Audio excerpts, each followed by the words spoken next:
People in Maplewood, a quiet suburban town in the Pacific Northwest, would talk about this moment for weeks. They would whisper about the stunned single dad standing at his doorway, shirt wrinkled from the morning rush, hair messy from waking his daughter up for school. Frozen as the city's youngest Texil stood on his porch with 2 suitcases, a hopeful smile, and eyes that carried stories of battles no one else could see. Welcome back to my channel, Classic Stories. If you're new here, please don't forget to subscribe, like, and share. Now, let's dive into the story. But to understand how a harmless joke turned into the most life-altering morning of his life, we have to go back to the night before. A night soaked in exhaustion, heartbreak, unexpected kindness, and the spark of something that would soon grow into love. Evan Carter had always been a man who swallowed his tiredness and kept walking.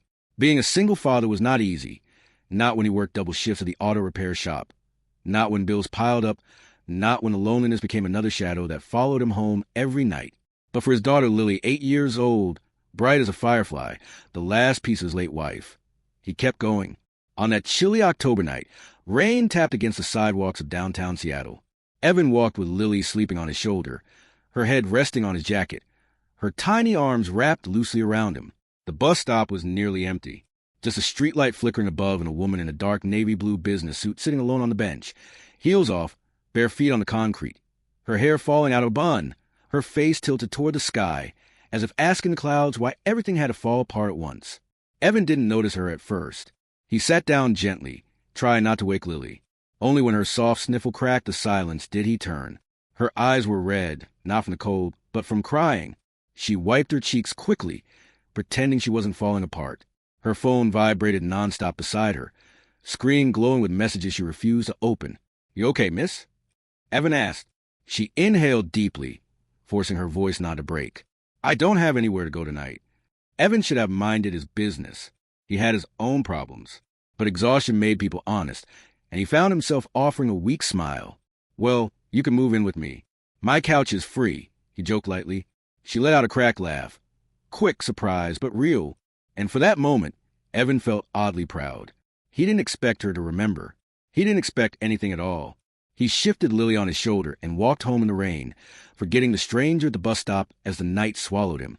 He had no idea that the woman he comforted was Sophia Hale, CEO of Hale Tech Innovations, one of the most influential tech companies on the West Coast. And he definitely didn't expect that small joke to become the beginning of a story neither of them saw coming. Evan woke the next morning to Lily shaking his arm. "Daddy, someone's at the door." He groaned, stumbling toward the sound. The knocking was soft, almost polite, persistent but hesitant. When he opened the door, he stopped breathing. There she was, Sophia, clean clothes, hair neatly tied, but eyes still red from a night that offered no mercy. At her feet, 2 suitcases. In her hands, a small folded paper. "You invited me," she said softly, "last night at the bus stop, and I really don't have anywhere to go." Evan blinked at her, then at the suitcases. "Oh, I was joking," he whispered. Her shoulders stiffened. She looked at the ground, embarrassment flooding her cheeks. "I know," she said, voice barely above a whisper. "But I didn't have another place to breathe. I thought, maybe for one night." Her vulnerability hit him like a punch. Something inside him, something gentle he thought had died when his wife passed, shifted. He stepped aside. "For a night? Okay, come in." Sophia exhaled shakily, relief washing over her like a tide. Lily peeked from behind Evan's legs, blinking curiously. And for the first time in years, Evan's tiny apartment felt like it was waiting for something good. Sophia tried not to take up space.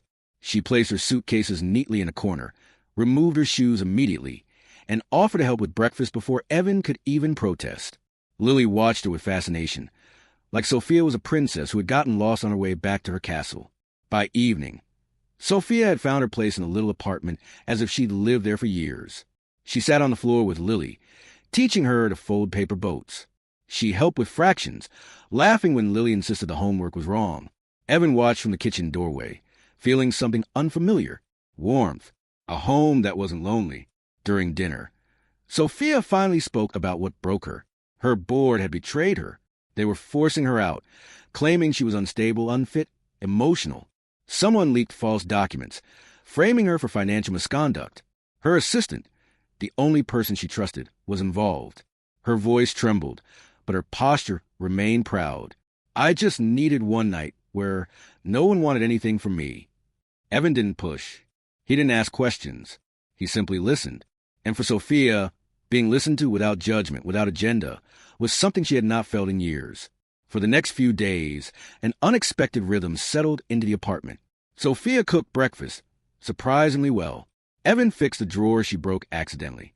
Lily insisted Sophia braid her hair. They played board games after dinner, the laughter echoing softly against the walls. Sophia worked quietly on her laptop, drafting plans for recovery, rebuilding. Evan would pass by and offer coffee. Black, no sugar, just how she liked it. He didn't know how he knew that. He just did. And every night, before they went to bed, Sophia would thank him for giving her a place where she didn't have to pretend. Little by little, Evan felt himself falling.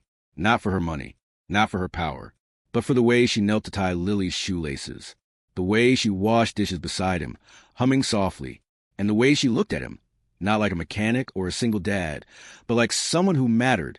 Peace rarely lasts long. One afternoon, a black SUV pulled up to the apartment complex.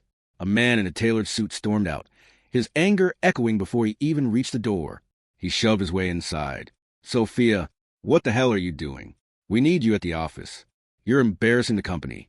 Sophia stepped back, shrinking in on herself. Lily grabbed Evan's hand, fear tightening her grip.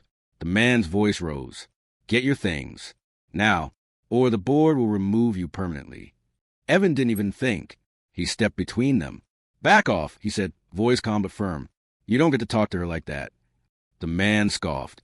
Who are you? Her bodyguard. No, Evan said.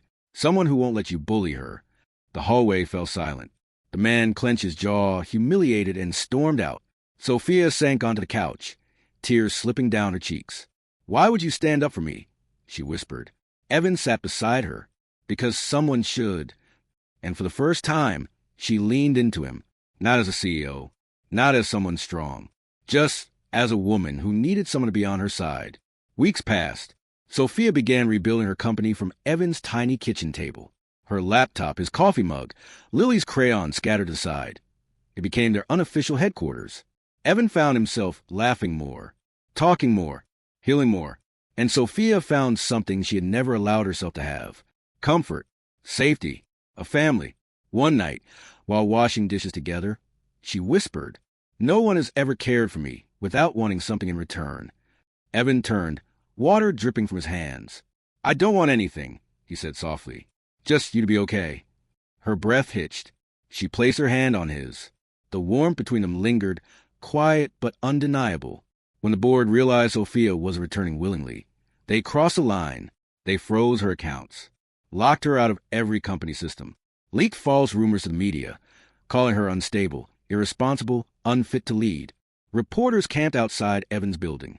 Lily was scared. Evan was furious. You can't fight this alone, he told her. I don't want to drag you into my mess, she whispered. Evan knelt in front of her. You didn't drag me. I walked. Her eyes filled with tears, real ones, not the corporate mask she usually wore. With Evan strained behind her, Sophia made a decision that would shake the city. Sophia announced a press conference. Reporters swarmed the hall, flashing cameras, whispering, waiting for drama. They didn't expect what came next. Evan stood beside her. Lily held her hand. Sophia took the podium, voice steady. She exposed everything. The corruption, the sabotage, the lies, the financial manipulation orchestrated by her own board. She had proof. She had receipts. And she had courage she'd forgotten she possessed. The world erupted. Her board collapsed under pressure. Within a week, Sophia was reinstated, not because she begged for it, but because the public demanded it. But the victory wasn't the highlight. It was where she went after the conference. Not to her penthouse, not to her office, but back to Evan's apartment. Sophia stood in his doorway. No suitcases this time, just a soft smile and nervous fingers. So, about that joke, she whispered playfully. Evan raised an eyebrow. Which one? The one where you said I could move in? He chuckled. Sophia, that was a joke. She stepped closer, hope lighting her eyes. I know, but your home felt more real than anything I've ever had. And I don't want to wake up in cold, empty rooms anymore. Her voice cracked. I want this. I want us. You and Lily if you want me too. Evan didn't answer with words. He took her hand, pulled her gently inside, and kissed her forehead. There's plenty of room, he whispered. And if there isn't, I'll make room. Lily squealed with excitement. Sophia wiped her tears, laughing, and the three of them sat on the tiny couch. Too small, too crowded, but perfect. They would later joke about it. A CEO moving into an auto mechanic's apartment. A single dad accidentally adopting a billionaire. A little girl getting a second mother because her father made a silly joke at a bus stop. But deep down, they all knew the truth. Sometimes the most life-changing things don't arrive like storms or fireworks. Sometimes they show up quietly, with 2 suitcases, a soft smile, and a heart desperate for a place to belong. And sometimes the people who feel the most broken are the ones who fit perfectly into the empty spaces of your heart. This was not a story about wealth or power. This was a story about love finding its way home. And for Evan, Lily, and Sophia, home was never a place. It was each other. Welcome back to my channel, Classic Stories. If you're new here, please don't forget to subscribe, like, and share.